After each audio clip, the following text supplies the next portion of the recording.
ہے جس کے بعد یہ نہ پتا چلے کہ رضی اللہ کون ہے، علیہ السلام کون ہے، ظالم کون ہے، مظلوم جانے گرام قدر. تو آپ کو اور ہمارے امام چھٹے امام جعفر صادق علیہ السلام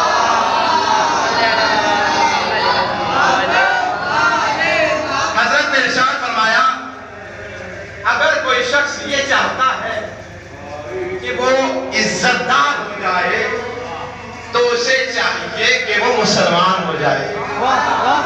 اگر کوئی شخص یہ چاہتا ہے کہ وہ اس سے اوپر بھی کسی اور درجے پہ فائز ہو جائے تو اسے چاہیے کہ وہ با ایمان ہو جائے. اگر کوئی شخص یہ چاہتا ہے کہ وہ با ایمان سے اوپر بھی کسی اور درجے پہ فائز ہو جائے تو اسے چاہیے کہ وہ اپنی زندگی سے شک کو ترک کر دے، اپنی زندگی میں یقین کو لے آئے. اپنی زندگی سے شک کو ترک کر دے اور اپنی زندگی میں یقین کو لے آئے. اب عزیزان کرام قدر یقین کی بات آ گئی تو میں آپ کو ایک واقعہ پیش کرتا ہوں. آپ لوگ ماشاءاللہ مجھ سے زیادہ صاحب علم تشریف فرما ہے، علماء کرام تشریف فرما ہے. جب ایک مرتبہ کا واقعہ ہے، مولا کائنات بیٹھے ہوئے جناب ابوذر کا حضور ہوا. مولا کائنات نے جناب ابوذر کو دیکھا، ابوذر نے مولا کائنات کو دیکھا، دیکھنے کے بعد سلام کیا. مولا نے جواب سلام دیا. جواب سلام دینے کے بعد مرتبہ مولا کائنات نے ابوذر کے چہرے کی طرف دیکھا، حیرت بھری نظر سے دیکھنے کے بعد فرماتا ہے ابوذر یہ تمہیں کیا ہو گیا، یہ کیسی حالت بنائی ہوئی ہے؟ تو جناب ابوذر نے جواب دیا مولا 3 دن ہو گئے نہ کچھ کھایا ہے نہ کچھ پیا.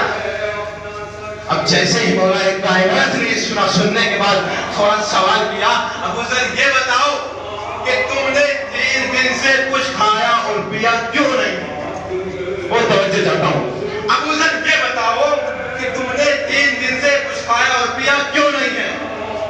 جناب ابوذر نے جواب دیا مولا حلال مجھے ملا نہیں اور حرام میں پھنسا نہیں.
اشارہ کرنے کے بعد پوچھا مجھے یہ بتاؤ کیا ہے؟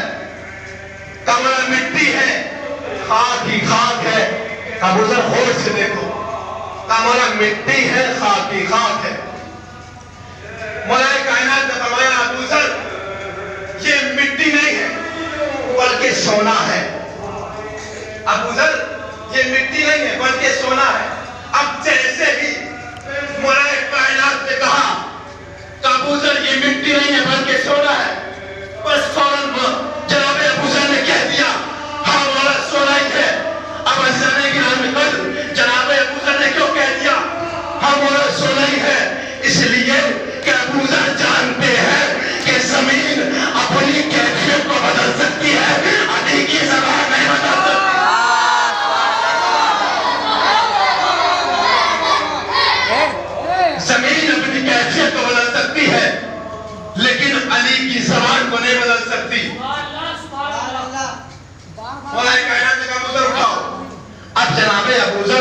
میں سے کچھ حصہ اٹھایا اور باقی حصہ زمین پر ڈال دیا۔ مولا کائنات نے کہا ابو ذر یہ تم کیا کر رہے ہو؟ یہ تو سونا ہے، انسان اس سونے کی وجہ سے ایک دوسرے انسان کو قتل کرنے پر آمادہ ہو جاتا ہے۔ انسان اس سونے کی وجہ سے ایک بھائی اپنے برادر بھائی کو قتل کرنے پر آمادہ ہو جاتا ہے۔ انسان اس سونے کی وجہ سے اپنے پڑوسی کو قتل کرنے پر آمادہ ہو جاتا ہے، اپنے رشتہ دار کو قتل کرنے پر آمادہ ہو جاتا ہے، لیکن تم اس کو زمین پر ڈال رہے ہو۔ اب جناب ابو ذر نے جواب دیا مولا لالچ وہ کرے کہ جس کو اپنے ایمان پر بھروسہ نہ ہو۔ میں جانتا ہوں کہ جس علی نے مجھے آواز دیا ہے وہی علی مجھے کل بھی دے گا۔ مولا لالچ وہ کرے۔ علی کے کمالات دیکھ کر چلتے ہو کیوں؟ علی کے کمالات دیکھ کر عزت خدا بھی دیتا ہے، اوقات دیکھ کر عزت خدا بھی دیتا ہے، اوقات دیکھ کر تو ملتی جو اپنے بیٹے کو ہلتی نہ ذوالفقار، تلوار رب نے دی ہے مگر ہاتھ دیکھ کر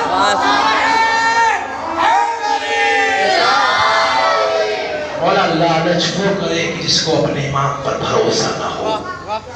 میں جانتا ہوں کہ جس علی نے مجھے آج دیا ہے وہی علی مجھے کل بھی دے گا۔ یہ ہے مولا پہ یقین، کتنا اطمینان۔ بس مجھے حکم ہوا ہے وزیر اعلیٰ کی طرف سے کہ میں کچھ لمحے امام کی ولادت کی مناسبت سے بھی لوں۔ کیوں؟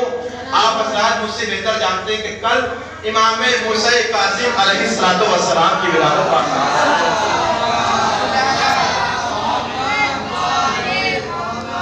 آپ کی ولادت 7 صفر سن 128 ہجری مقام ابوا پر ہوئی جو مکہ اور مدینہ کے دونوں کے قریب۔ آپ کی شہادت 25 رجب المرجب سن 183 ہجری کو واقع ہوئی۔ آپ کی والدہ کا نام جناب حمیدہ خاتون، آپ کے والد کا نام امام جعفر صادق علیہ السلام۔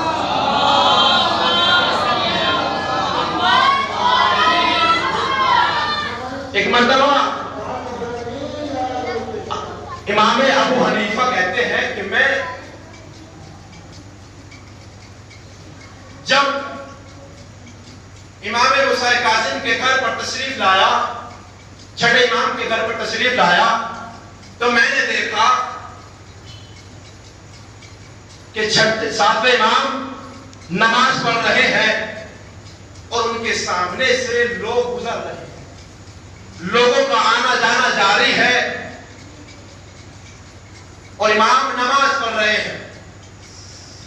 اب جناب امام ابو حنیفہ نے چھٹے امام کو بلایا، بلانے کے بعد کہا کہ آپ کے صاحبزادے نماز پڑھ رہے ہیں اور لوگوں کا آنا جانا ان کے سامنے سے جاری ہے، لوگ گزر رہے ہیں لیکن پھر بھی نماز پڑھ رہے ہیں۔ اب چھٹے امام نے سننے کے بعد امام موسیٰ کاظم کو طلب کیا، بلانے کے بعد کہا کہ بیٹا یہ کیا کہہ رہے ہیں کہ لوگ آپ کے سامنے سے گزر رہے ہیں اور آپ نماز میں مشغول ہیں؟ تو 7ویں امام نے جواب دیا کہ بابا جان میرا ان لوگوں کا سامنے سے گزرنا کیا واقع رکھتا ہے، کیا معنی رکھتا ہے؟ اس لیے یہ کیا خلل واقع کریں گے میرے اور خدا کے درمیان کہ جو خدا قرآن کریم کے اندر ارشاد فرما رہا ہے بسم اللہ الرحمن الرحیم نحن اقرب الیہ من حبل الورید، ہم انسان کی شہرگ حیات سے بھی زیادہ قریب ہے، کہ جو خدا بند عالم شہرگ حیات سے بھی زیادہ قریب ہے، جو اپنے بندے کے شہرگ حیات سے بھی زیادہ قریب ہے، تو پھر یہ لوگوں کا آنا جانا کیا خلل واقع کرے؟ ایک اور واقعہ ملتا ہے کہ جب ایک مرتبہ مسلم بن عبداللہ اور جناب ابو حنیفہ دونوں ٹہلنے کے لیے نکلے. واپس آتے ہوئے مسلم کے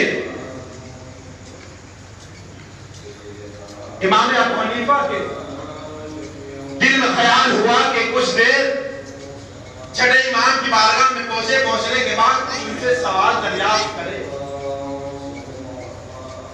دونوں نے مشورہ کیا, کرنے کے بعد پہنچے. جب گھر کی طرف پہنچے دیکھا, غور سنیں, جب گھر کی طرف پہنچنے کے بعد دیکھا کہ لوگوں کا مجمع جمع ہوا ہے, بھیڑ اکٹھی ہے, لوگ امام کی تعزیت میں جمع ہوئے ہیں, تعظیم کے لیے کھڑے ہوئے ہیں. اب اچانک ساتھ امام موسیٰ کاظم علیہ السلام کا